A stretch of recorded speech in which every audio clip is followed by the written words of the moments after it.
Good morning. Thank you very much for being here with us. Voy a hacer un anuncio. Este anuncio será en español. Así que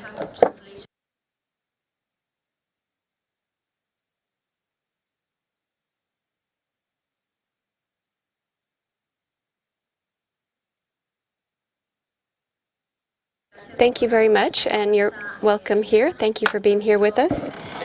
And this side event, as local actions within an urban development can lead to the development of the NDCs in countries of Latin America. Briefly, I will explain what will be the process here of the session. First, we will have a presentation of Marianela Curi. Then after that will be two other presentations, which will each last between 12 and 15 minutes.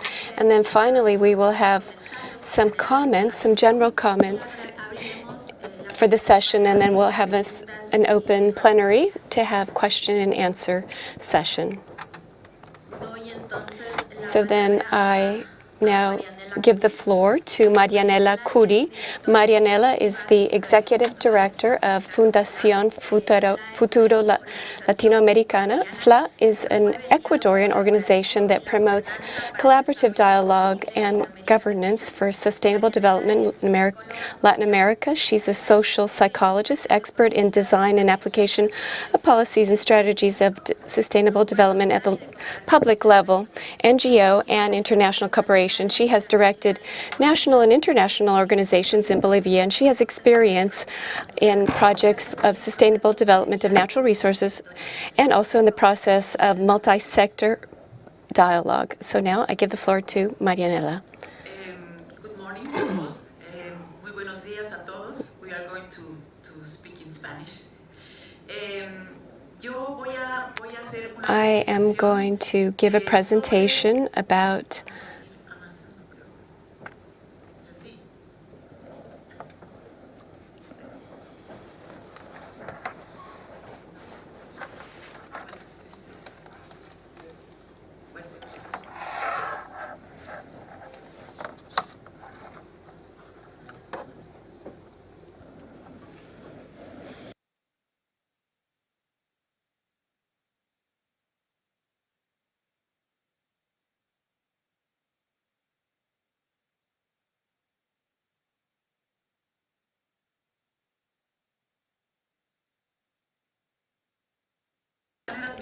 At any rate, while we solve these technical problems, I'm going to give a presentation about how our local actions within an urban context can contribute to the implementation of NDCs within Latin America. We are going to consider this is a side event that brings together two very interesting experiences that have a relationship later, or develop a relationship later. There it goes. So this is an initiative that is supported by SECAEN. It's a global project, IDRC, and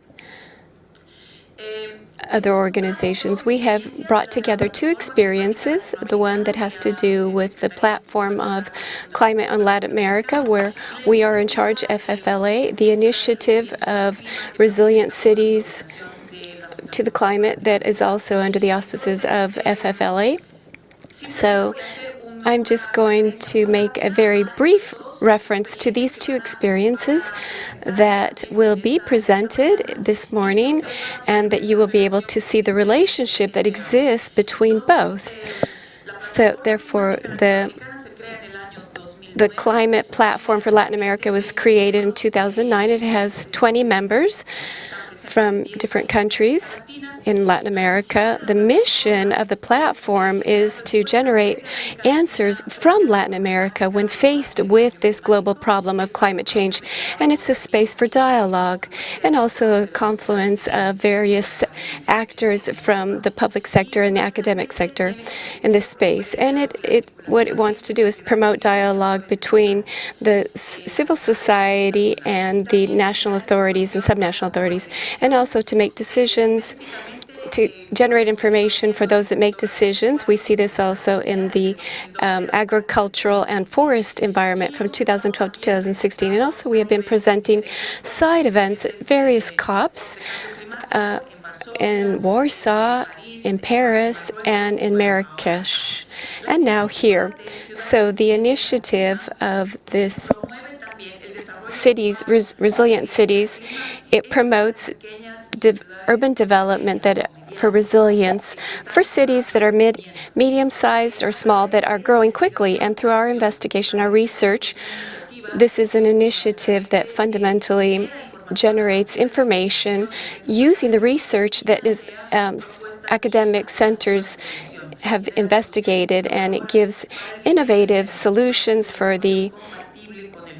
in order to have compatible development with the climate, in order to improve the quality of life of those that are much more vulnerable to climate change. And so our platform is centered on investigation, and we generate evidence so that those that are making decisions will have the correct information. So I'm going to make a quick reference now to the importance of multi-level governance in order to combat climate change. Usually we have the NDCs, the national contributions, that are addressed at the national level, and many times they don't reach the territorial level or the subnational levels. So why is this important?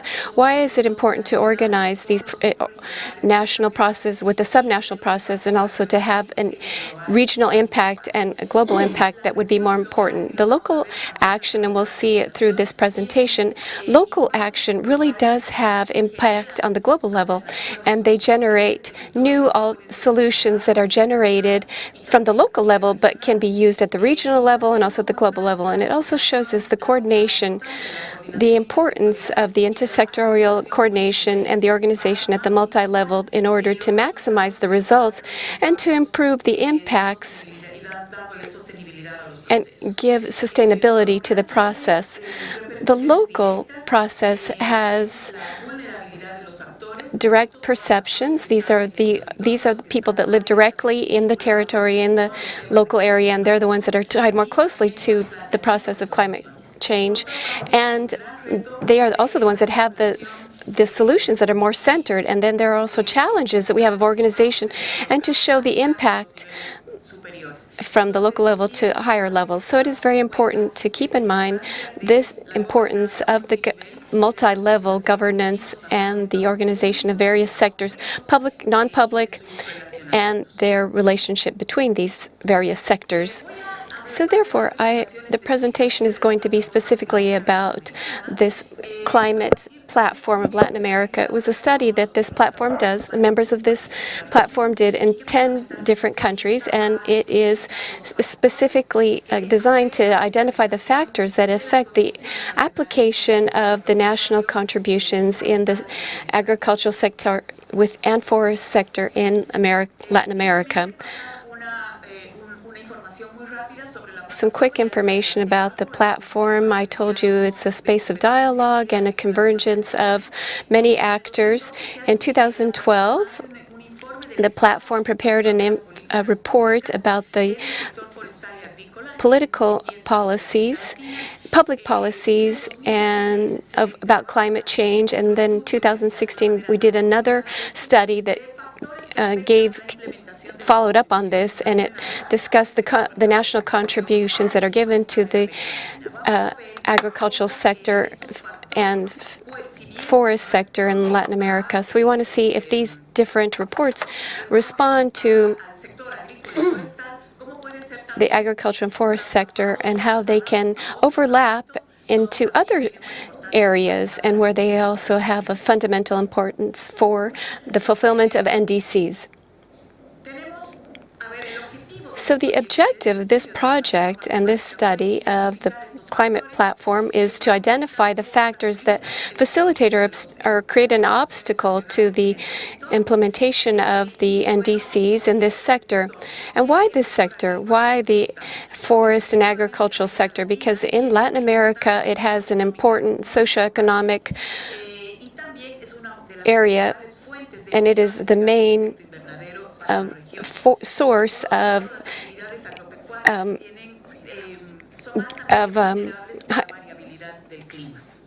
gas, of greenhouse gases that are emitted into the region, into the area, and these are sources, agricultural areas that are very vulnerable to the various climate change areas. And these are affected in these 10 different countries. So the members of the platform in these 10 countries are the ones that prepared these reports. Here you see their different logos, the different members of the different 10 countries within the region. There are some considerations about the preparation of the reports. There was a conceptual framework in common, and this was done using the change of forest and soil uses. We use the analysis of the camp of forces that affected these different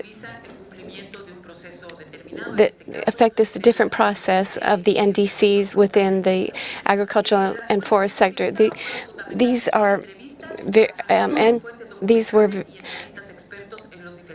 different interviews that we did and different reports that we did throughout the different countries.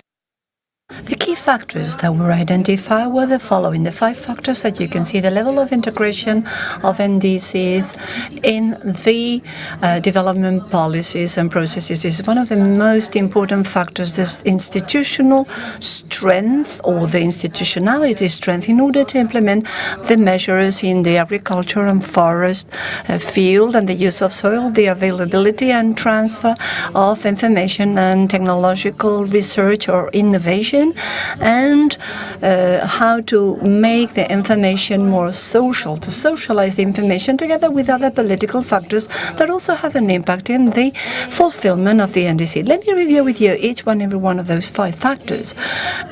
For the case of integration with development processes and policies, the reports show in general that the government policies do promote practices and processes that sometimes are opposed to the goals of achieving NDCs, like the case of Bolivia, where there were goals in the NDCs, in the national contribution, about the protection for forests, but at the same time, in quite a contradictory manner, there are strategies to develop the agricultural sector, and these are very aggressive development agriculture strategies up to 2020, which somehow will make the agricultural border wider, with entailing further deforestation. So there's some contradiction within the framework of the development programs in the different agencies in the different countries. We have the case of Brazil, and there are a number of incentives for the cattle breeding, and that also contribute for deforestation. So,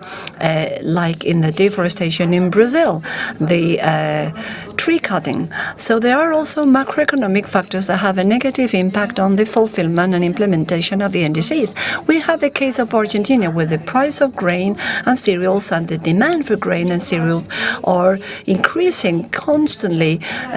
So that means that within the country they need to increase the production of grain and cereal, particularly soybeans, which contributes in turn to deforestation. So in this regard, there's quite a contradiction with the goals that are presented in the nationally determined contribution. From Argentina, we have instances like the case of Uruguay, where the sustainable best practices for agricultural strategies, particularly in the cattle breeding, they do not have an incentive system and they are not recognized in an effective manner. So there are a number of contradictions within that field. as far as the integration of the NDCs in the policies are concerned. Now, on the other hand, the relevance of incentive policies in order to integrate climate change in the development strategies and in the stakeholders, economic stakeholders' decision. It is very important to take into account this topic because not always the climate change policies nor the NDC are fully integrated within the development agenda nor within the incentive system. So therefore, they are like kind of parallel agendas. On the one hand, we have the NDCs, and on the other hand, we have the development agenda itself, which sometimes includes this type of contradictions. Also, let me go a little bit faster.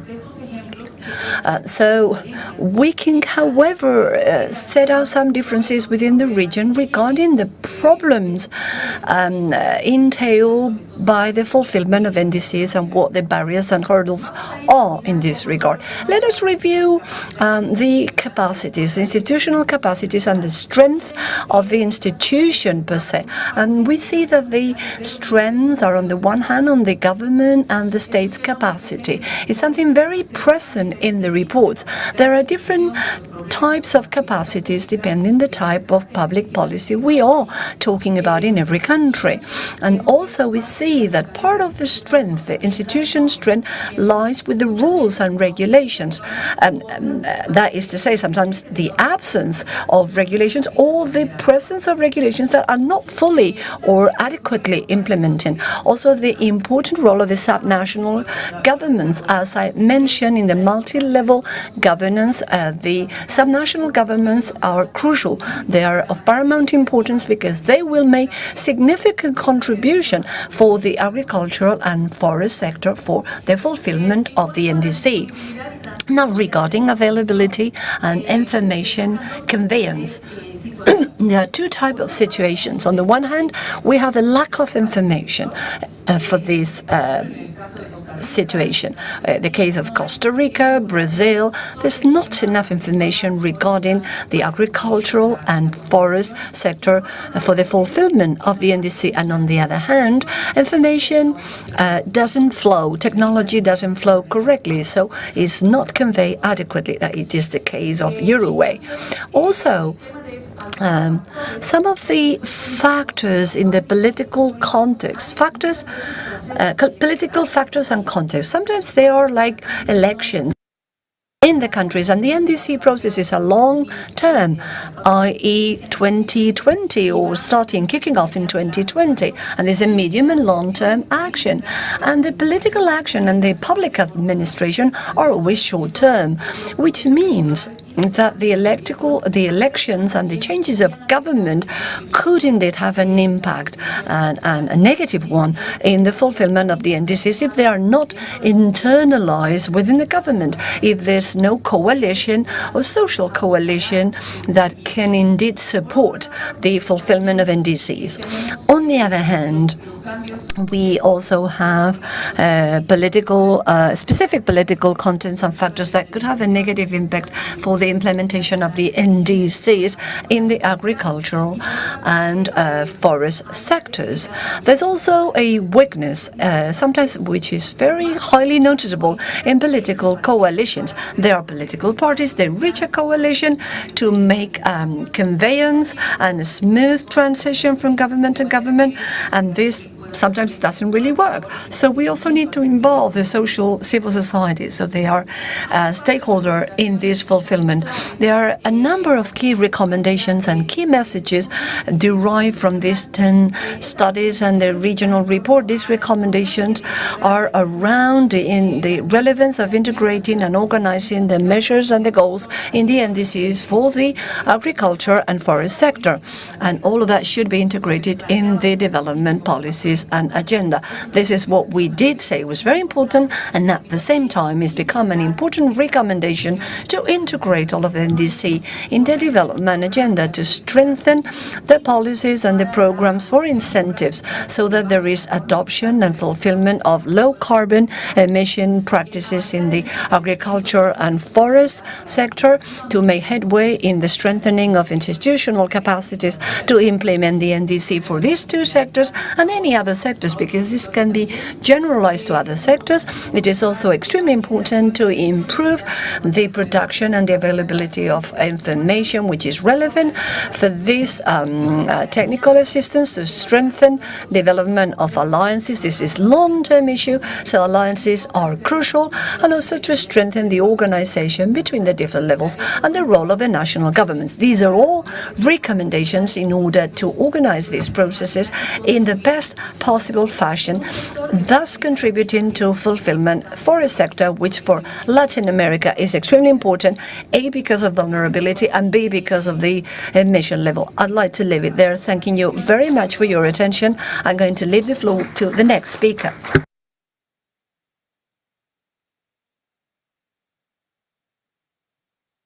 Is there any specific question that we can take to clarify, make observation? We will have a Q&A section at the end of the speaker's intervention. But if you have any kind of very specifically devoted to her question, not the case. I'm going to leave the floor to two specific instances in the framework of resilient, climate resilient cities.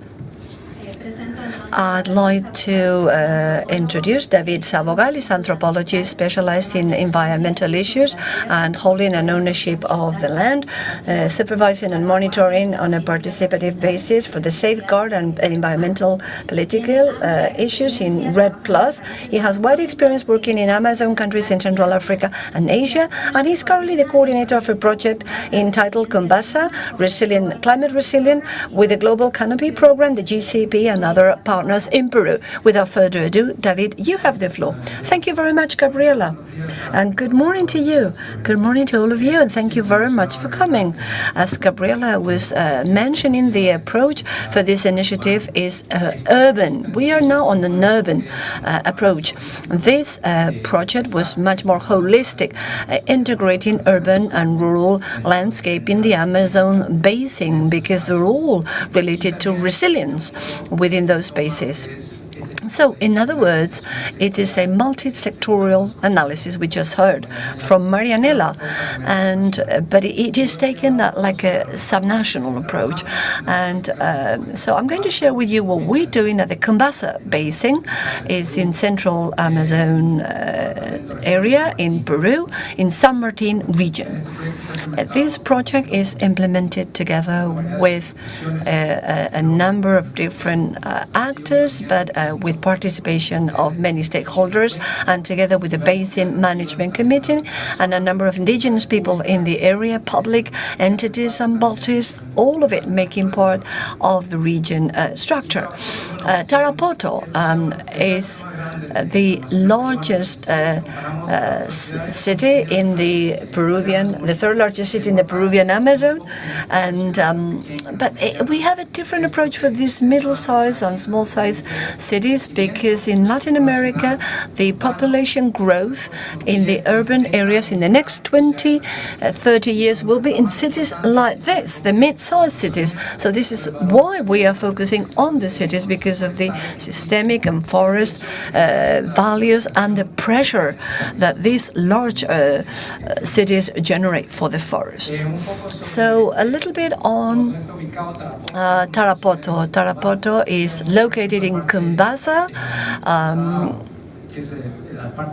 This is the urban part of Tarapoto, in the north, above the basin, located in a naturally protected area. And we see the location of the indigenous people, and it's important because the rainforests in the basin are precisely located there.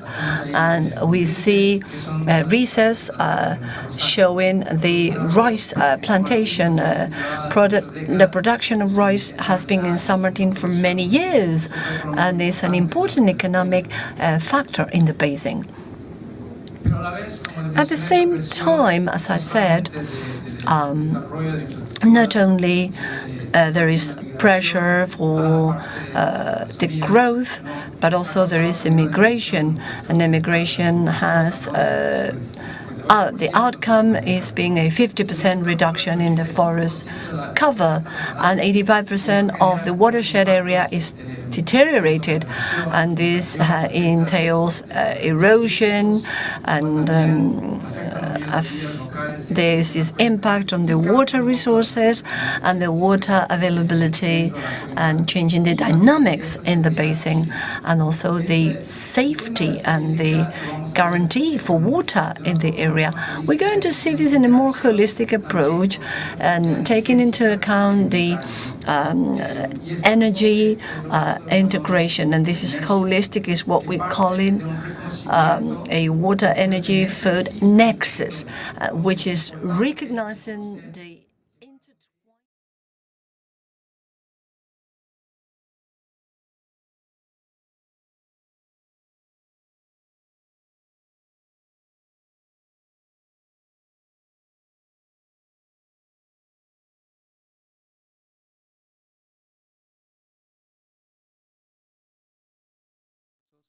y todos pueden desarrollarse de forma conjunta, ¿no? Y una parte central, digamos, de ese nexo de seguridades que me refiero aquí, que vamos a ver un poco más en detalle, es también el reconocimiento de la importancia de los servicios ecosistémicos, tanto forestales en este caso, la Amazonía, y también la infraestructura física, ¿no? Claro que como canales de riego, por ejemplo, que son clave para acceder al agua, pero también la gobernanza, que en sí es el variable clave dentro de esta gestión. Partiendo con este tipo de enfoque, el proyecto aquí ha intentado cuantificar ese uso de recursos, tanto en la parte de recursos hídricos, energéticos y alimentarios. Y ese es un avance, digamos, metodológico dentro de este tipo de enfoque. Y los resultados que, digamos, vemos aquí son cuantificaciones de 11 interacciones, tanto agua que es de consumo urbano, de consumo industrial, de consumo de riego agrícola, y también para la agricultura, ¿no? O la piscicultura, que también se está promoviendo bastante. Y por primera vez podemos visualizar lo que son esas cantidades, ¿no? Y qué significa dentro de esa seguridad hídrica, energética y alimentaria, ¿no? También vemos 6 interacciones que hemos identificado, tanto en el consumo de energía para obtener esa seguridad alimentaria, por ejemplo, en transporte de recursos, de alimentos, por ejemplo, importaciones de alimentos a la cuenca, ¿no? Vemos también la preparación de alimentos, por ejemplo, la dependencia en biomasa, por ejemplo, en las comunidades nativas para la preparación de alimentos, que también se ve en la parte urbana. Vemos también lo que es el procesamiento de alimentos por parte de las industrias que existen en la cuenca, ¿no? Y cuánto consumen de energía en eso. Y también las fuentes de energía, ¿de dónde vienen? ¿Son renovables o no? Y por primera vez aquí estamos viendo esos resultados de forma cuantitativa. Y todo este proceso en sí parte de una identificación, digamos, de las problemáticas prioritarias que hay en la cuenca, ¿no? A partir, digamos, de un proceso participativo con las comunidades, con entidades públicas, con el sector privado, desarrolleros, por ejemplo. Y también la última interacción que vemos es también la demanda, por ejemplo, de energía para el tratamiento de agua. Y eso está vinculado también a incrementos de sedimentación, erosión, ¿no? Que en sí vamos a ver en los próximos dispositivos aquí qué pasa cuando un sistema así sufre presiones. En este caso, bueno, aquí, por ejemplo, pueden ver un poco lo que es esa dependencia con recursos fuera o externos o importados hacia la cuenca, ¿no? En este caso vemos que, como he mencionado, el 90% del agua es para consumo local, para producción local de alimentos, ¿no? Y el 47% de toda la comida que se consume en la cuenca viene de afuera, ¿no? Que es una cantidad significativa, y la tendencia es que eso incremente. Y los consumos energéticos que vemos en toda la cuenca, el 91% está relacionado con el transporte de comida, de productos alimenticios hacia la cuenca. Es el consumo casi total de la cuenca en temas energéticos. Entonces hay una dependencia muy fuerte en ese tipo de insumos energéticos que provienen de fuera, ¿no? Y no existe, digamos, ninguna fuente de energía fuera de lo de que es biomasa. Si ven la flecha ahí número 4, que sí es un 0.01% de energía que en realidad viene de la cuenca. Aquí vemos, por ejemplo, la parte de los colores más oscuros son los recursos que interactúan a nivel local, ¿no? Dentro de la cuenca, y los colores más claros son importaciones o recursos externos que en sí vienen a la cuenca, ¿no? A la vez también vemos diferencias en el consumo de recursos entre la parte rural y urbana, que es importante también entender, y cómo eso también va cambiando. Por ejemplo, el consumo bueno, mitad, digamos, o 55% el consumo de productos alimenticios en la parte urbana, ¿no? Comparado al 66% en la parte rural. Vemos también, por ejemplo, solamente el consumo del 95% de biomasa para la preparación de alimentos en la parte rural, comparado al 29% en la parte urbana. Entonces, las realidades son importantes considerar cuando hablamos de la resiliencia de un espacio urbano y de qué manera interactúan también los actores que existen dentro de un espacio, por ejemplo, una cuenca en este caso. Aquí también podemos ver forma espacial, de qué forma eso acontece, los resultados. Voy a pasar un poco más rápido porque, como les mencionaba, estos sistemas son dinámicos en flujo, ¿no? En sí, los resultados que vimos antes son todos, digamos, el actual nexo que existe. Y lo que hicimos es, ok, ¿qué pasa si si incrementamos, digamos, la población que existe en la cuenca de aquí a 10, 20, 30 años? ¿Qué pasa si hay un crecimiento económico, digamos, de un sector, por ejemplo, arrocero? ¿Qué pasa si hay un cambio de uso de suelo, por ejemplo, más deforestación o menos? ¿Y qué pasa si el cambio climático afecta, digamos, la precipitación, afecta la temperatura, afecta, digamos, diferentes variables dentro de este sistema, ¿no? Entonces, unos resultados, digamos, clave que vemos es que habrá un crecimiento, digamos, dentro del actual contexto de business as usual, digamos así. Habrá un crecimiento del 75% del consumo de alimentos, ¿no? Y a la vez, eso dentro de la producción que existe en la cuenca no se cubrirá hasta los próximos 10 años. Y a la vez también vemos que esa demanda alimenticia, ¿no? de productos o importaciones de productos también requiere una demanda mayor de energía que ya viene fuera de la cuenca y que está relacionada a hidrocarburos. Entonces vemos un poco esas presiones. Aquí, por ejemplo, vemos la actual oferta de recursos, que es la línea amarilla, y lo que es la demanda por recursos hídricos de la parte de agricultura, ¿no? Y vemos aquí 2050 que eso llega a un momento, digamos, que no habrá suficientes recursos hídricos para cubrir esa demanda existente. A la vez también vemos una demanda creciente por biomasa, ¿no? por leña, por carbón, que es importante considerar qué efecto tiene eso sobre los servicios ecosistémicos que brinda el bosque que aún existe. Y bueno, en resumen un poco, esa dependencia, digamos, por recursos externos, que es importante para entender la resiliencia de las ciudades como Tarapoto. Esos riesgos diferenciados que existen entre los actores, por ejemplo, la parte alta de la cuenca, donde están las comunidades nativas, que dependen mucho más del bosque, y la parte urbana, que es, claro, dependiendo también de los servicios ecosistémicos que genera en la forma de servicios hídricos. Y también, esa presión creciente que existe y algunas de las medidas que se deben tomar para poder mitigar esos riesgos.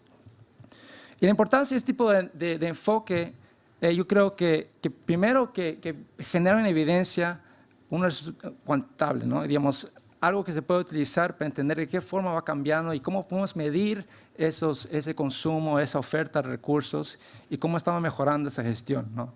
También nos ayuda a entender un poco esos riesgos, de qué forma podemos gestionarlos y dónde identificarlos, ¿no? Porque dentro de lo que hemos presentado, ahí hay los riesgos claves dentro de la dependencia por insumos energéticos, sobre los riesgos a la producción de arroz, que es un sector clave dentro de la cuenca, ¿no? Y eso informará también a políticas como NDCs. Y claro, dentro de este desarrollo o de capacidades de resiliencia, la importancia del proceso participativo es clave, no solamente en generar este tipo de análisis, porque en sí esto viene de toda una serie de consultas con comunidades nativas, con la empresa de agua potable, con el gobierno, con los arroceros, ¿no? De qué información existe, de cuáles son las dinámicas de uso de recursos, ¿no? Y a la vez, qué podemos hacer para responder a esas presiones y mitigar esos riesgos, ¿no? A la vez también depende mucho de la disponibilidad de esa información y acceso a información. Eso creo que es un tema que quizás podemos hablar más adelante, pero es un tema clave dentro de este tipo de enfoque, es la falta de información y entendimiento, qué es lo que se consume aquí y cuáles son las proyecciones, digamos, habrá suficiente para cubrir las necesidades.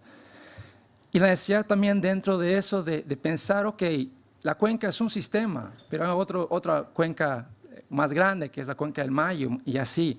Y la necesidad también de pensar en la gobernanza multinivel, pero también de una forma más ecológica o considerando esos factores ecológicos que se encuentran en las cuencas.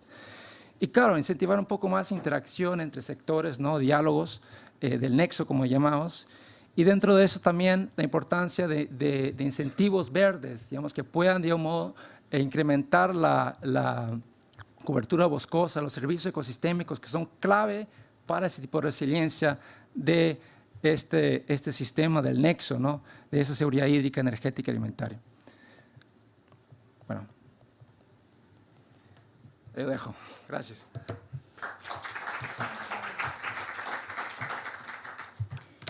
Gracias, David. Tenemos ahora la presentación del siguiente proyecto a cargo de Belén de Mesón. Belén es arquitecta urbanista, recibió el grado de Bachiller de Arte en Arquitectura de la Universidad de Pensilvania, Estados Unidos, en el 2009. En el 2015 culminó una maestría de Diseño Urbano para el Desarrollo en la Universidad College London, en Reino Unido. Se especializa en la participación ciudadana en procesos de transformación de las ciudades y en políticas de vivienda social y mitigación y prevención de desastres con enfoque de sostenibilidad y resiliencia en los ámbitos sociales y del hábitat construido. Belén, por favor. Gracias.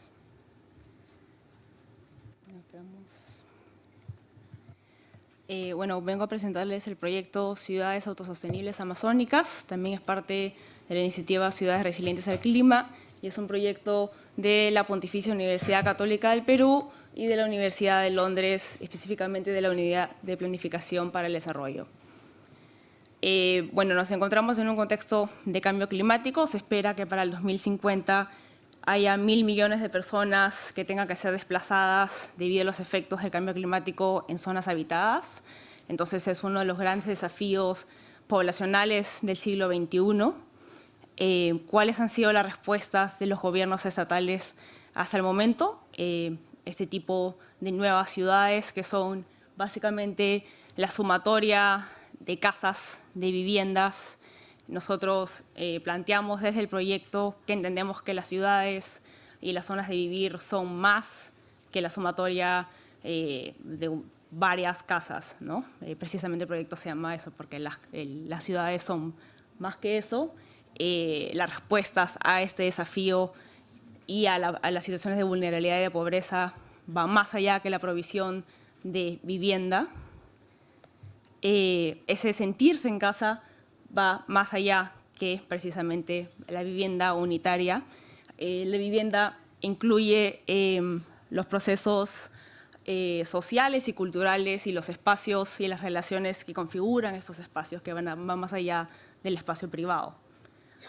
Nosotros entonces proponemos las configuraciones desde un análisis de múltiples escalas, desde la vivienda, sí, pero también atravesando las ciudades y en este caso en particular el contexto del ambiente de la selva, ¿no?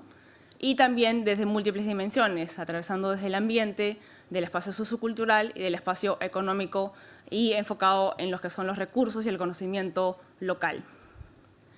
¿Qué es lo que buscamos entonces? Buscamos soluciones integrales desde de los aspectos nacionales, regionales y locales, buscando no solamente las respuestas a nivel espacial, desde la arquitectura y el urbanismo, pero también buscando cómo en estos procesos se pueden generar capacidades de adaptación tanto de los gobiernos locales como de los ciudadanos para ambientarse o adecuarse a estos cambios que se están dando a nivel climático. Que entonces, ¿qué buscamos? Que las nuevas ciudades sean espacios que no solamente reduzcan vulnerabilidades y riesgos, pero que también creen ciudadanos y gobiernos resilientes, ¿no? Entonces, ¿qué entendemos nosotros por resiliencia? Ciudades que son más que la suma de casas, son espacios inclusivos, son espacios flexibles y son espacios conectados a los servicios y a los equipamientos que hacen ciudades. Y son espacios que fomentan entonces el desarrollo social y económico de sus ciudadanos. Y entendemos resiliencia también de los propios ciudadanos y de los gobiernos, que son reconocidos como iguales en la toma de decisiones y son capaces, partícipes y responsables de su propio desarrollo. ¿Dónde es que nosotros trabajamos? Trabajamos, bueno, en la cuenca amazónica, que es el ecosistema más importante de la región sudamericana, y en particular en la ciudad de Iquitos, que es la ciudad capital de la Amazonía peruana, la cual corresponde al 60% del territorio nacional. Y, can you push play, please? Este video lo queríamos mostrar, que es básicamente para mostrar que es un sistema vivo, de constante cambios por su propia naturaleza. Son cambios desde el 84 hasta el 2016. Es un río que está en constante cambio. Y precisamente por esa decisión, por esos cambios, se decidió desde el gobierno mover a Belén, me llamo igual que la comunidad que se está haciendo reubicada, desde su actual ubicación, porque el río Amazonas se va a juntar con el río Itaia, que es donde normalmente están situados, y cuando eso suceda, la población de Belén no va a poder sostenerse, porque la cuenca del río Amazonas es, bueno, el río más grande del mundo, entonces ninguna infraestructura puede sostener esa enorme caudal, ¿no? Les voy a presentar brevemente. Esto es Belén Bajo, precisamente la zona que está enmarcada. Es una zona que sí se inunda constantemente, 6 meses al año está inundada, 6 meses al año no lo está. Esto es Belén en la zona en los momentos de inundación.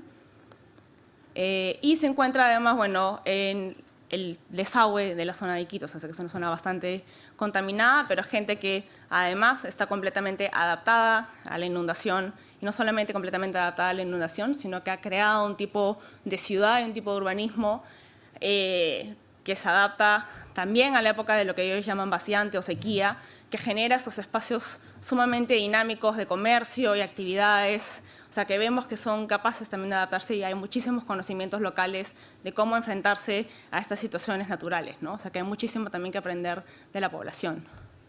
Y además son gente que trabaja en el mercado de Belén, que es el mercado más importante de la Amazonía, y que es el mercado que suple a la ciudad de Iquitos, que por lo tanto hay una sinergia o una dependencia mutua entre la gente de Belén y la ciudad de Iquitos en sí, ¿no?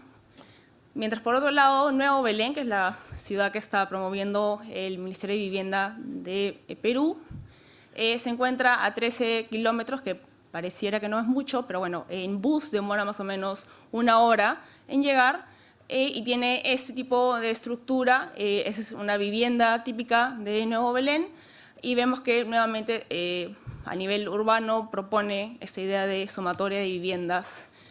Por el momento se han construido 170 viviendas, hay 18 módulos de colegio solamente a nivel primario y un espacio deportivo y recreativo, ¿no? Esta es la situación actual. Todavía no cuenta con servicio de salud, no cuenta con ningún tipo de comercio, la gente tiene que desplazarse a Iquitos. Y vemos que la gente ya está empezando a construir porque las casas no se adecúan a su modo de habitar normal y tampoco cumplen con las necesidades en cuanto a espacio, ¿no? Y bueno, tampoco cuenta con servicios de agua, por lo cual también la gente está o recolectando agua de lluvia o tiene que servirse de camiones cisterna, ¿no? Entonces, ¿qué es lo que nosotros estamos proponiendo desde el proyecto de investigación? Primero, bueno, estamos haciendo guías de diseño urbano y de diseño arquitectónico, las cuales no solamente intentan adaptarse al clima, pero que también intentan visibilizar cuáles son las maneras diferentes de habitar a nivel cultural y a nivel social. Entonces buscamos que sean respuestas constructivas, sostenibles e inclusivas, con un enfoque bioclimático e intercultural.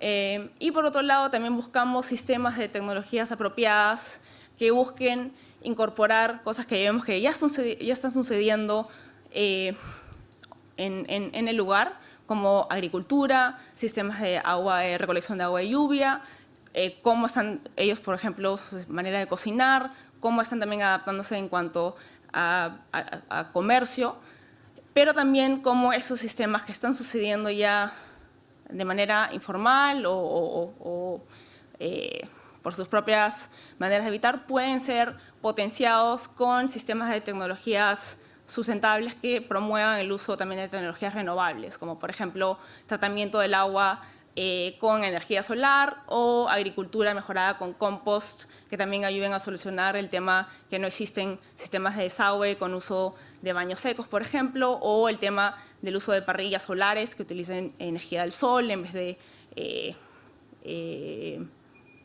madera o carbón.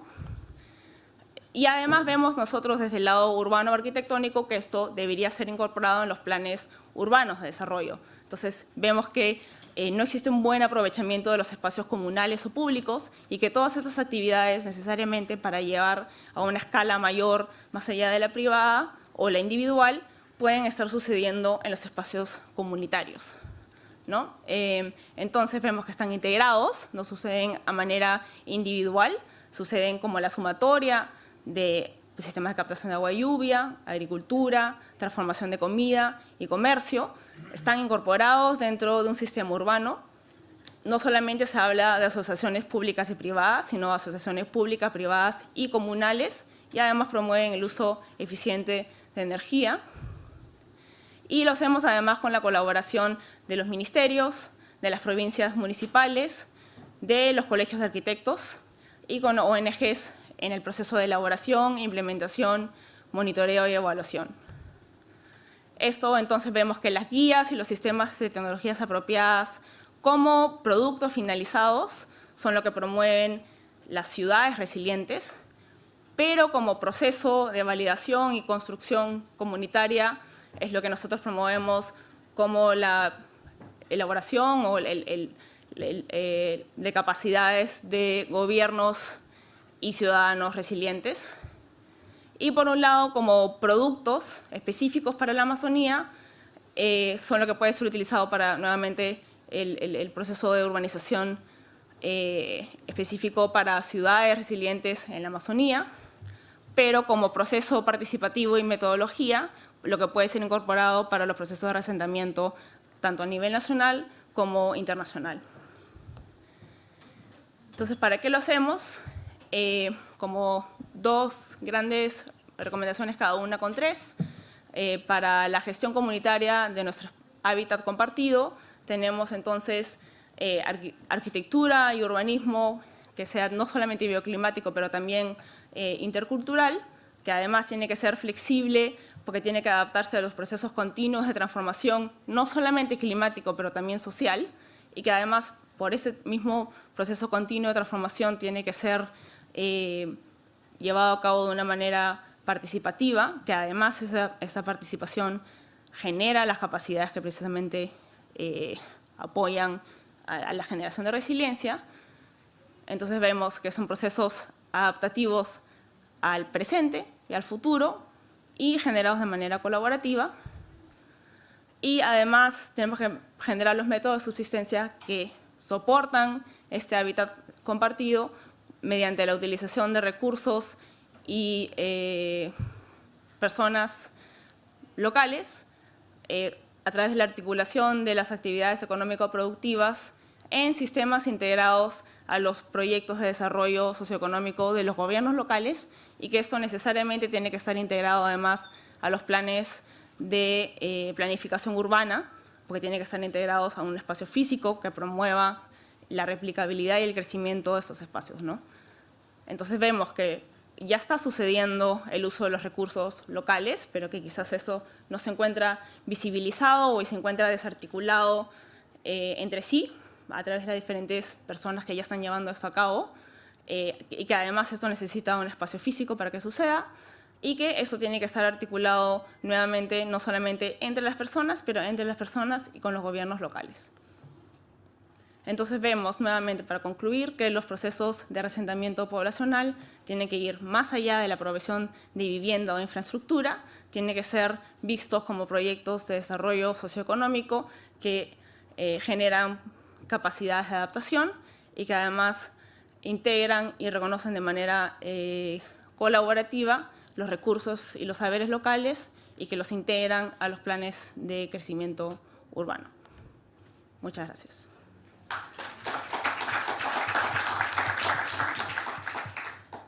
Gracias, Belén. Damos el paso ahora a Walter Ubal, que nos va a hacer unos comentarios generales y va a abrir el espacio para la discusión con algunas preguntas disparadoras.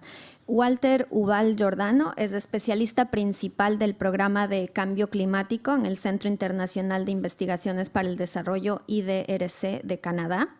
Trabaja para IDRC desde el 2002 como director de la Secretaría de Medio Ambiente y ha estado también trabajando en la gestión de recursos naturales y economía ambiental por más de 25 años. Posee una maestría en Economía Ambiental de Wheaton College de Reino Unido y antes de ingresar a IDRC trabajó para el PNUD y para la FAO. Por favor, Walter. Muchas gracias. Buenos días a todos. Gracias por estar. Estamos muy contentos. Realmente creo que la instancia y la idea de este panel es muy, pero muy oportuna en la realidad de lo que la COP está discutiendo. Sobre todo porque en las presentaciones que ustedes escucharon hay también una visión desde lo regional a lo local. O sea, la realidad de la evolución también que nos ha mostrado cómo la Convención ha estado trabajando desde lo global los procesos de mitigación a la adaptación y en este caso directamente ver cómo eso se está impactando sobre lo local. Creo que es estratégica esta visión y esta visión desde la adaptación hacia la resiliencia y cómo en el caso particular del análisis que Marianela nos estaba dando, permitió generar un primer diagnóstico de una situación regional en cuanto a de qué manera están los gobiernos a nivel nacional trabajando en la elaboración y la factibilidad de la implementación de los NDC y los riesgos, debilidades que esto implica y cómo resolverlo. Creo que es estratégico en esta visión, sobre todo resaltar algunos aspectos que hacen a la necesidad de lo que llamaba Marianela la gobernanza multinivel. Los niveles de interacción entre lo regional, lo nacional y lo local, que de alguna manera acá se presentan, son elementos fundamentales en lo que implica la elaboración e implementación de los NDC, sobre todo en algunos aspectos en donde se han identificado debilidades que han sido distintas, pero hay un común que creo que además todos los panelistas, ¿no? Y es las dificultades en la transferencia de información, de conocimientos y datos, porque la adaptación es una práctica, que la llevamos a cabo nosotros los seres humanos. Y en estos aspectos creo que es bien importante cómo las tres presentaciones también logran y plantean la necesidad de generar políticas integradas entre los sectores.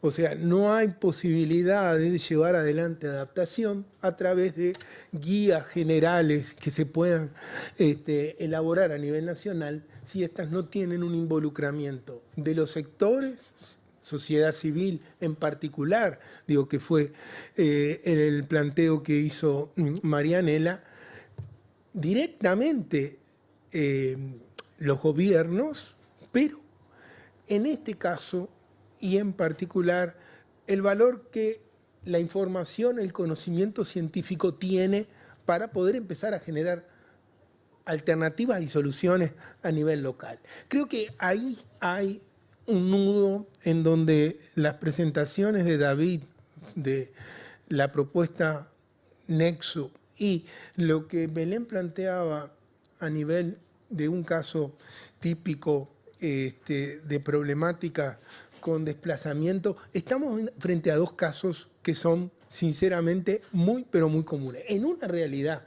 como es la cuenca amazónica, que por un lado la reconocemos como uno de los grandes pulmones globales, pero están las realidades locales en donde la acción directa en el contexto de crecimiento poblacional, cambios en el uso y patrones en el uso del suelo, patrones nuevos en las formas de vida, que es otro elemento fundamental que acá se tiene que entender. Hay también cambios fundamentales. Y desde esta perspectiva, un enfoque como el de Nexo, que integra energía, agua y alimentación, haciendo clave, por sobre todo en estos ecosistemas costeros, plantea nuevos desafíos para poner y generar acuerdos entre los actores, porque es fundamental, hay acciones claras, se hablaban de procesos de cambio de uso del suelo, donde hay actividades agrícolas que ganan espacio a las actividades forestales, dificultades también en obtener agua de calidad para el consumo, y en ese contexto los cambios en los usos de alimentación y también las deficiencias en los balances energéticos. Como enfoque es un enfoque muy interesante y creo que vale la pena también en eso entender cómo funcionan y se pueden integrar en visiones desde lo local hacia lo nacional. El planteo que hace Belén de su proyecto Casa, digo, ustedes conocen los desafíos que implican para las comunidades costeras ribereñas como consecuencia de los cambios, tanto sea en situaciones de poblaciones costeras oceánicas, producto del aumento del nivel del mar, pero estas situaciones que mostraba Belén, donde la dinámica de un río vivo, que es el río amazónico, el río Amazonas, que tiene sin duda históricamente cambios, puede llegar a significar en un corto tiempo poner en crisis la vida de las poblaciones costeras. La visión de un urbanismo distinto, dinámico, flexible, nos decía Belén, que se adapte a las nuevas realidades, de alguna manera es el desafío de la adaptación que estamos viviendo. Y de esa perspectiva, tener en cuenta no solamente lo que implica la necesidad física de mover, sino una previsión de esto, teniendo en cuenta a dónde se va a reubicar a las personas, en qué condiciones de vida y por sobre todo qué esperanzas de un desarrollo propio tienen este tipo de decisiones. Eso es crítico y son realidades que estamos viviendo y que no son exclusivas de esta zona, ni mucho menos de la región. Ante esas realidades creo que hay, sinceramente, algunas opciones que se están planteando y que se están discutiendo que me parece que son de alto interés para que este panel, este foro del cual ustedes están, vale la pena integrar. Pero creo que en la nueva realidad, y ayer escuchábamos en cuanto a los vacíos que habían en la agenda de adaptación, todo está para hacer. Digo, no hay ningún lineamiento o receta para la adaptación. Acá lo que se está reconociendo es que los procesos locales en la adaptación son fundamentales, que se deben respetar y que se deben generar sinergias entre los actores como una necesidad fundamental. Yo planteo esto sinceramente introductorio para promoverlos a ustedes porque creo que estamos frente a un esfuerzo muy, pero muy interesante que la Fundación Futuro Latinoamericano está desarrollando, el apoyo del IDRC y de muchos otros agencias para traer desde los países en desarrollo y de las realidades, tanto regionales como locales, cómo se está trabajando y buscando soluciones a esto. Creo que eso era a modo introductorio, Gabriela. Muchas gracias, Walter. Si les parece, entonces vamos a abrir la sesión de preguntas y respuestas. Vamos a tomar unas 3 preguntas y para que los panelistas puedan responder. Levantan la mano, por favor, para pasar el micrófono.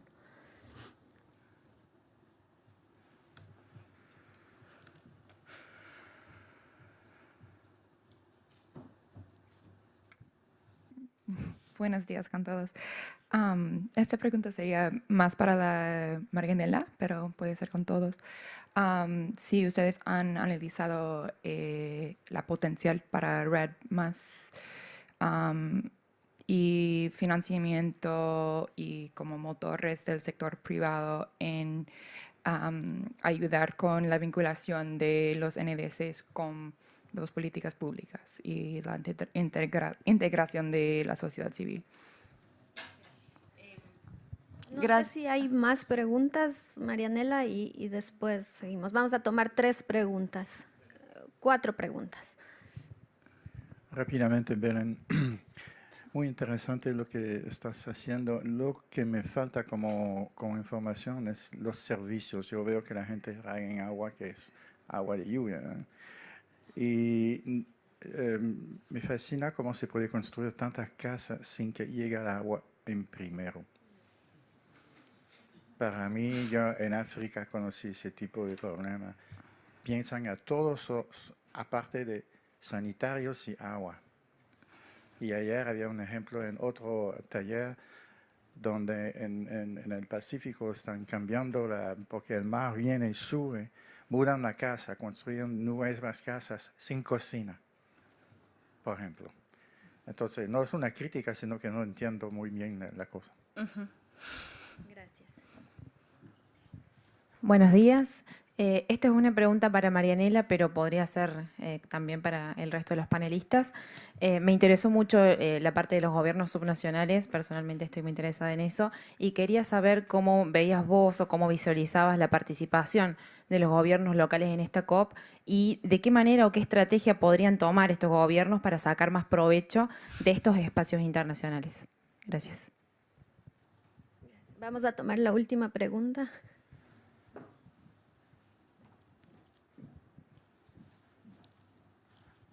Yo quisiera hacer la pregunta también a María Elena, ¿no? Y bueno, si el resto podría responder también, pero hay una preocupación, sobre todo cuando hablamos de la integración política y los procesos de desarrollo, sobre todo en el Perú, que actualmente están saliendo normas de despojo de tierras colectivas, ¿no? que están afectando en gran manera. Asimismo, creo que es importante también preguntar para todos, en toda esta implementación que se viene trabajando en cuanto al cambio climático, y cuál es la propuesta o cómo vienen trabajando el fortalecimiento en estas grandes coaliciones sociales a las organizaciones de mujeres, por ser las más vulnerables, ¿no es cierto? Ya que la participación de las mujeres indígenas en las comunidades campesinas y en las comunidades indígenas es aún un tema como si fuera tabú. No se habla, porque generalmente en las comunidades se habla de gobernanza territorial, organizaciones territoriales, y por lo tanto las mujeres, ¿no es cierto?, tienen que sujetarse a las organizaciones y lo están tomando todavía aún como si fuera un bosque, como si fuera un río, como si fuera un objeto, y no como sujetos de derechos, las propias comunidades. ¿Cómo lo están viendo eso? Porque ese es un tema bastante importante y mucho en la gobernanza, la toma de decisiones, la participación de la mujer es casi nula o escasa.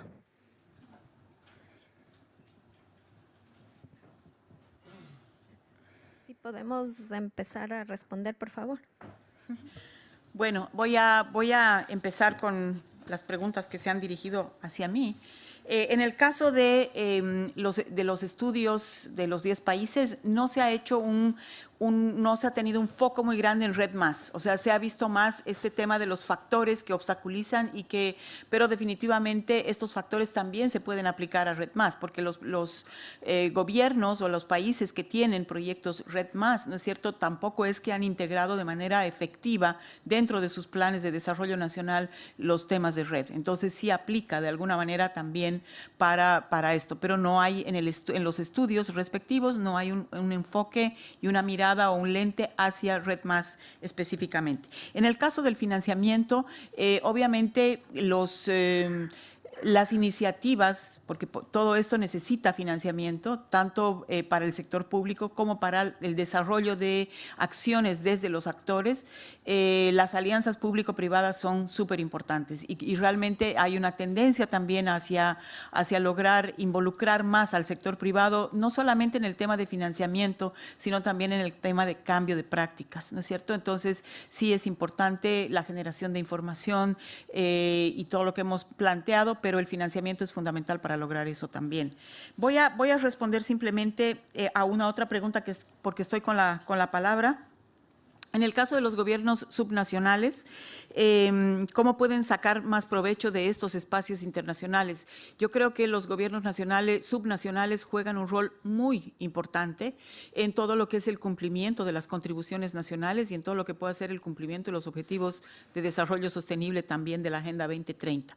El rol que tienen los gobiernos subnacionales, las ciudades pequeñas, intermedias y las grandes ciudades es fundamental. Sin embargo, no hay una voz en el marco del sistema de Naciones Unidas, una voz propia, ¿no es cierto?, de los gobiernos subnacionales. Y yo creo que en espacios como estos, los gobiernos subnacionales tienen que hacer escuchar su voz. De hecho, hay algunos eventos con gobiernos subnacionales, con alcaldías y alcaldes acá en la COP, pero tienen que hacer escuchar su voz hasta el punto en que el sistema de Naciones Unidas se abra, ¿no es cierto?, a la participación directa de los gobiernos subnacionales, porque, por ejemplo, en el caso de los gobiernos subnacionales, para acceder a financiamiento lo tienen que hacer a través de los gobiernos nacionales. Y eso es una limitación para la importancia que tiene el nivel subnacional y el cumplimiento de todos estos objetivos. O sea que sí es importante darle mayor énfasis a la voz y a las acciones de los gobiernos subnacionales en estos espacios y en el sistema de Naciones Unidas en general. Y con relación al tema de género, creo que es muy importante el tema de cambio climático, como usted bien lo ha dicho, afecta específicamente y directamente también a las mujeres. El tema de agua, el tema de la producción de alimentos, ¿no es cierto?, el tema energético, tiene que ver muchísimo con las mujeres. Por lo tanto, todas estas políticas y las contribuciones nacionales también deben tener un enfoque de género importante, pero no un enfoque de género en el discurso, sino en acciones concretas, ¿no es cierto?, y la participación de las mujeres en los espacios locales de representación es fundamental. Pero eso también responde a una lucha, no solamente a que se abran los espacios para las mujeres desde la política pública, sino a que las propias mujeres también hagan escuchar su voz de una manera organizada en esos espacios, ¿no? Sí, igual.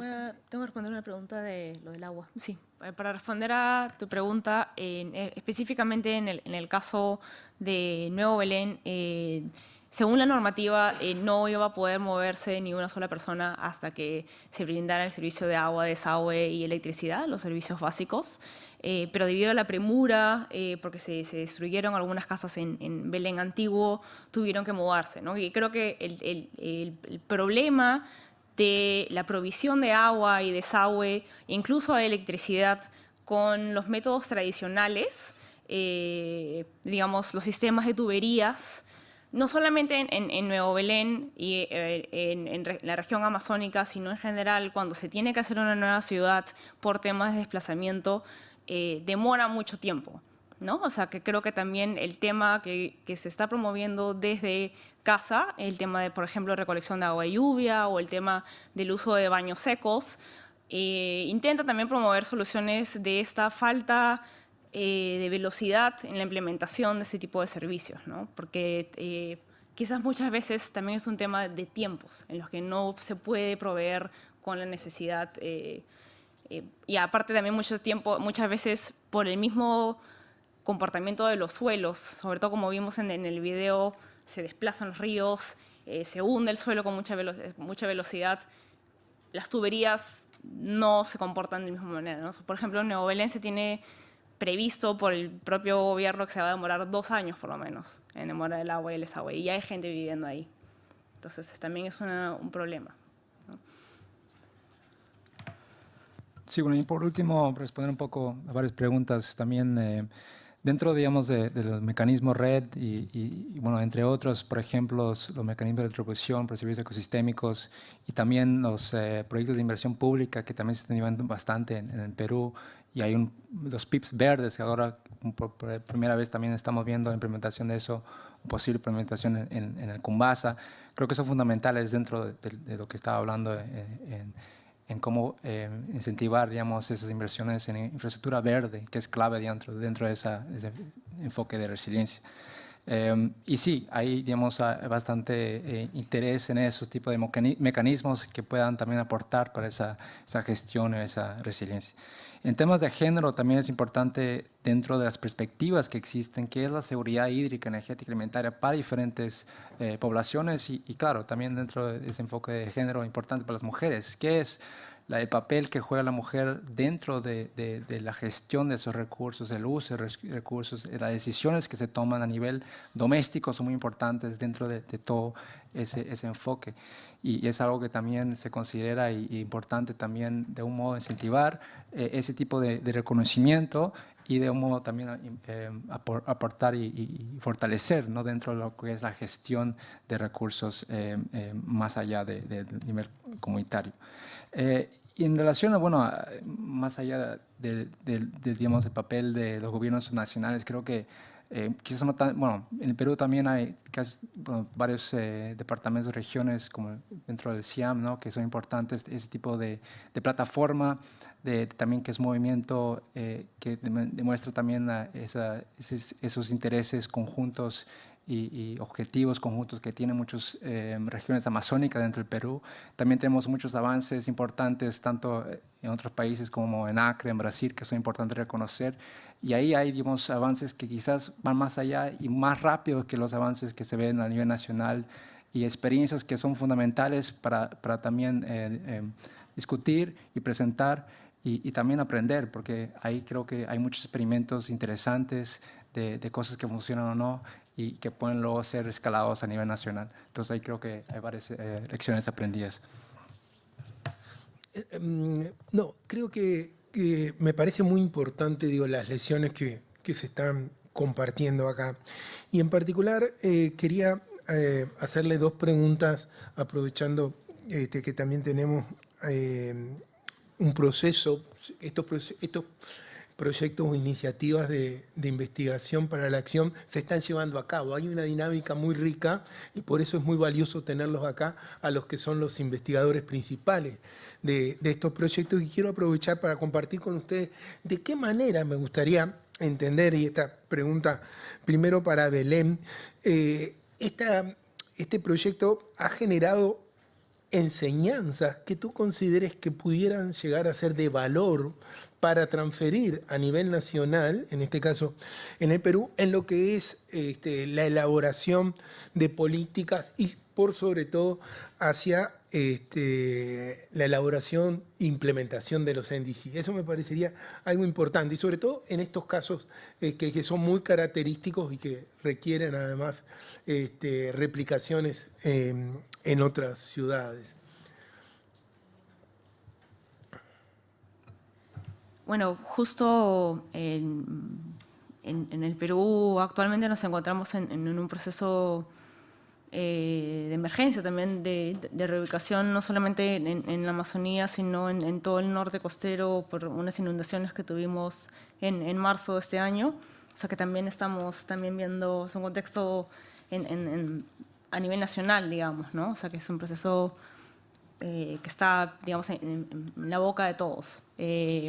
Y creo que un poco también llevando al contexto específico de reasentamiento poblacional, las lecciones aprendidas en la investigación de los NDCs sobre la necesidad de este trabajo interinstitucional o multisectorial. Creo que esa es la lección más importante que se puede llevar, ¿no?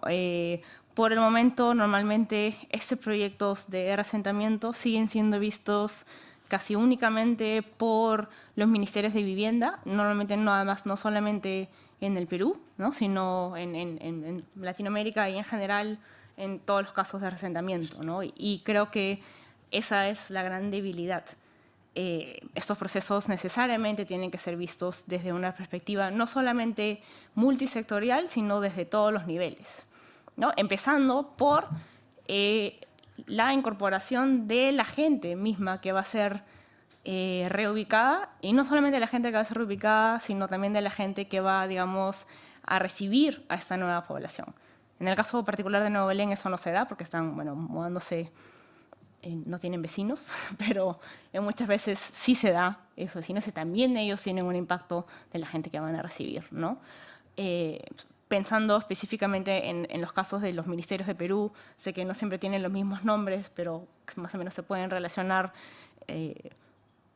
¿Dónde está, por ejemplo, el Ministerio de la Mujer, el Ministerio de Inclusión Social, el Ministerio de Producción, ¿no? El Ministerio de Trabajo? Todas esas personas deberían, más que quizás formarse un comité específico, también debería estar participando el gobierno regional. En el caso específico de Nuevo Belén, sé que no está participando de una manera activa, ¿no? Y también generando sobre todo las capacidades de los gobiernos locales, los municipios locales, que luego son las personas o los gobiernos que van a tener que encargarse del monitoreo y el mantenimiento de estos nuevos centros urbanos, ¿no? Que por el momento no se está dando. Y no solamente, creo que bastante importante es no solamente pensarse en la implementación de estos centros, sino cómo va a ser los procesos de expansión, porque una vez que lleguen los servicios básicos de estos centros urbanos, muchas veces lo que se va a dar, y que ya se está empezando a dar incluso en Nuevo Belén, que todavía no cuenta con los servicios, son las invasiones que se da alrededor. Entonces van a haber muchos impactos negativos en el medio ambiente alrededor de esto. O sea, que también se tiene que planificar qué es lo que va a suceder después, no solamente con el centro urbano, sino con los alrededores, ¿no? O sea, creo que tiene que haber una visión a largo plazo. Muchas gracias, Belén. David, el enfoque de Nexo, que es un enfoque sinceramente integrador y fundamental, muchas veces no necesariamente puede ser comprendido para su implementación. Sin embargo, la experiencia que ustedes están desarrollando, me gustaría que me explicara si lo consideras y por qué este es un instrumento efectivo de diagnóstico y desarrollo de políticas que estén colaborando y contribuyendo al diseño e implementación de NDC. Yo creo que es crítico que entendamos eso porque se puede ver como un modelo complejo como tal. Entonces, ¿cómo es que puede llegar a convertirse en un instrumento para los NDC? Me gustaría entender. Sí, yo creo que, como expliqué antes también, hay mucho interés.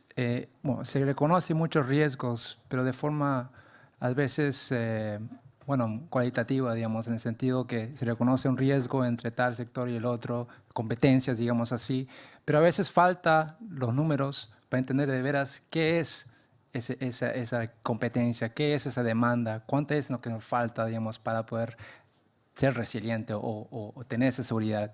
Y creo que ahí este tipo de enfoque que tiene ya un ángulo claro, cualitativo y cuantitativo, creo que es fundamental para identificar riesgos dentro de todo un sistema y también apuntar a ciertos lugares o estratégicos donde se pueda implementar una acción o realizar un cambio que pueda generar un impacto mayor dentro de lo que es ese sistema que hablamos que es el nexo, ¿no?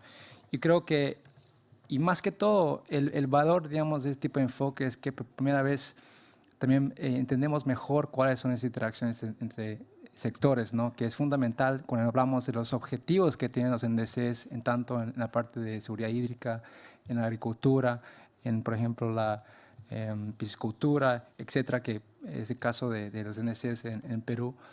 Y yo creo que esto puede de verdad ayudar a informar la elaboración de esas respuestas de políticas, tanto a nivel local, considerando esas realidades locales, esas inseguridades que existen, pero también en un ámbito más, bueno, ya de cuenca, por ejemplo, o más allá a otras escalas.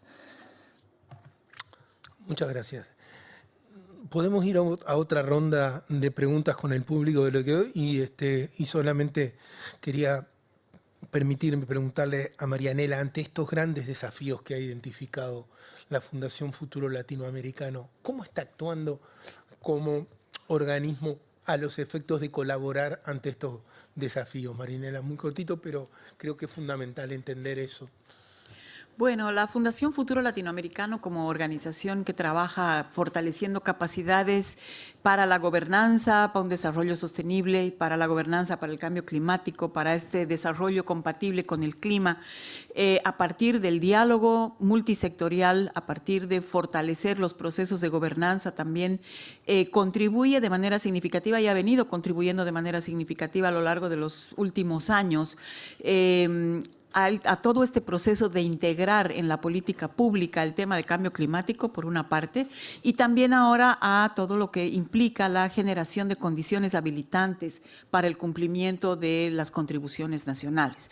Entonces, definitivamente uno de los elementos que nosotros consideramos como muy importante por los efectos multiplicadores que tiene o por los efectos obstaculizadores que tiene es precisamente integrar el tema del cambio climático y de las contribuciones nacionales dentro de las agendas de desarrollo. Ese es uno de los desafíos más importantes. Obviamente los factores que he señalado en el estudio o en los resultados del estudio son muy importantes también, como la información, como el fortalecimiento de las instituciones, pero la voluntad política de los tomadores de decisión para poder reducir las brechas que existen entre discurso y práctica, porque hay muchas brechas que existen entre discurso y práctica en los gobiernos, ¿no es cierto?, con relación a este tema y en general con relación al tema del desarrollo sostenible. Creo que es muy importante como lo decía, por los efectos multiplicadores que tiene. O sea, si podemos tener una coherencia entre las agendas de desarrollo que incluyan las contribuciones nacionales y se puedan reducir cada vez más las contradicciones que existen dentro de los gobiernos,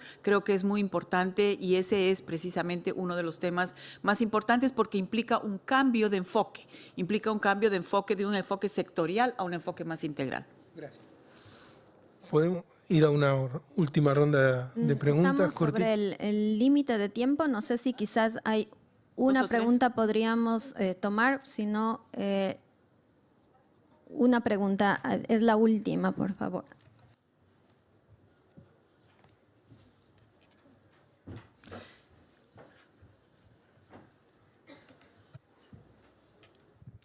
Thank you very much. It's actually not a question, but a comment.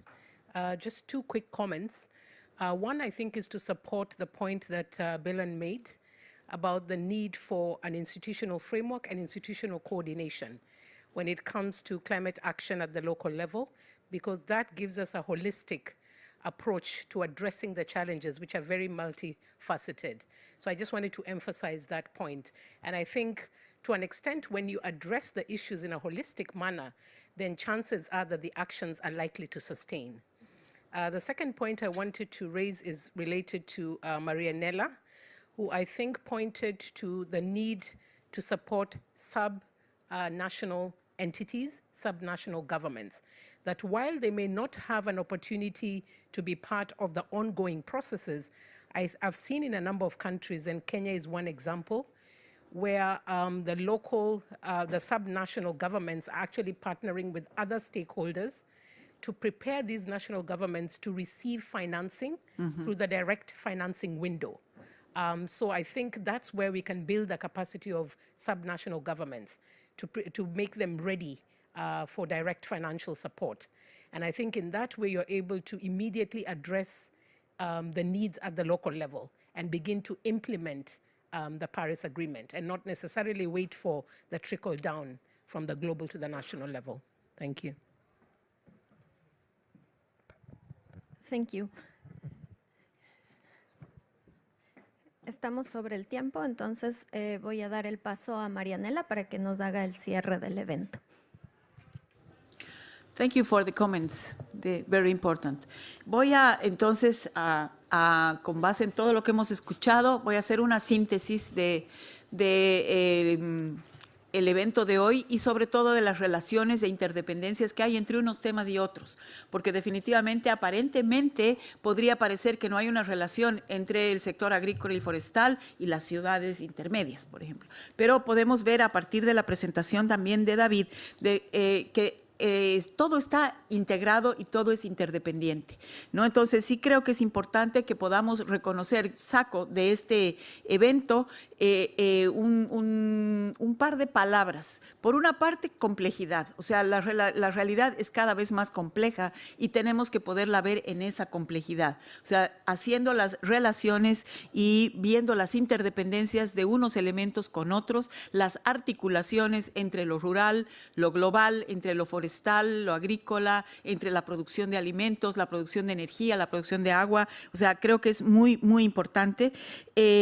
Todo el tema, creo que de la participación de los diferentes actores, ese tema es fundamental también. O sea, si esta complejidad no se da con una participación efectiva de los diferentes actores involucrados en estos procesos, o sea, definitivamente no tiene mucho sentido y no va a ser sostenible tampoco. El diálogo para esa participación es fundamental y el diálogo entre niveles, entre el nivel nacional y los niveles subnacionales, entre los actores de diferentes sectores es fundamental, ¿no es cierto? Entonces, todo el ámbito finalmente se reduce a dos impactos fundamentales de todas estas cosas y de todos estos procesos que se vienen realizando. Las personas y su vulnerabilidad ante el cambio climático, o sea, cómo mejorar las condiciones de vida de aquellas poblaciones que son las más vulnerables frente a este fenómeno, ¿no es cierto? Y por otro lado, los ecosistemas, o sea, cómo hacer que los ecosistemas también puedan ser resistentes y resilientes a los impactos del cambio climático. Estamos hablando del sector forestal, de un ecosistema que se ha mencionado muchas veces acá en América Latina, como es el bioma amazónico, ¿no es cierto? Ese ecosistema que brinda una serie de beneficios, no solamente a la región amazónica, sino al planeta entero, como hacer que eso sea saludable, cómo a partir de este tipo de experiencias, a partir de estos enfoques que van integrando cada vez más elementos, ¿no es cierto? La relación cambio climático, agua, energía y producción de alimentos es difícil ya verla separada o sectorizada. Hay que empezar a integrar cada vez más y eso creo que es fundamental. El tema de esta interdependencia nos lleva también a pensar en una palabra que es clave para estos procesos y es la articulación. La articulación del largo con el corto plazo, de lo rural con lo urbano, de lo político con lo no político, o sea, del sector público con la sociedad civil, ¿no es cierto? Elementos que tienen que ver con procesos de gobernanza que implican, ¿no es cierto?, cada vez más actores, cada vez más participación de distintos actores y que definitivamente tienen que incidir en una nueva forma de hacer política, en una nueva forma y en nuevas instituciones para estos desafíos y finalmente para ello también con la información suficiente. Entonces, yo quiero agradecer a los panelistas, a todos ustedes por haber estado aquí presentes escuchándonos. Esperamos que les haya servido. Quiero agradecer también a Walter por los comentarios valiosos y a Gabriela por la moderación. Muchísimas gracias.